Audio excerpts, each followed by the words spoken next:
Sure. So I think a family office role is very broad, and it also depends on what the patriarch or the matriarch, the person who sold their business, the promoter, desires to do.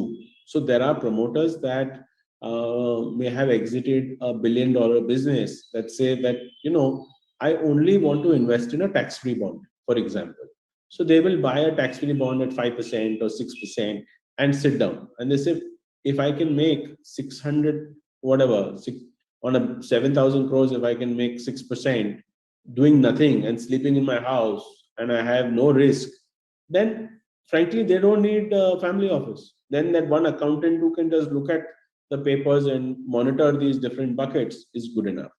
But then there are other families that say, say there are three different wings to the family. There were three brothers. They own a lot of properties together. They own a lot of financial assets. There is a next generation that are cousins. Now, typically, when a business exits like this, everyone separates and gets their own cash, right? They get their own liquidity.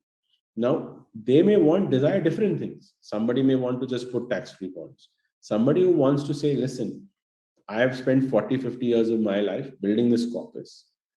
I want security of my money. I want it to grow as well. I want my succession planning done. I want to ensure that my children are well taken care of. My grandchildren are well taken care of, right?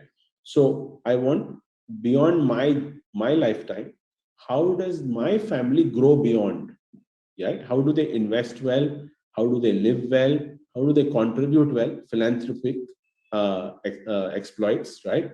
There's a lot of good things happening as well. It's not that today promoters are saying, I made so much money, I'm going to keep it all to myself. They're actually saying, how can I improve the conditions of people working in factories? They're willing to spend money. They're willing to educate the girl child. They're willing to educate children. They're willing to put up hospitals and do philanthropic stuff.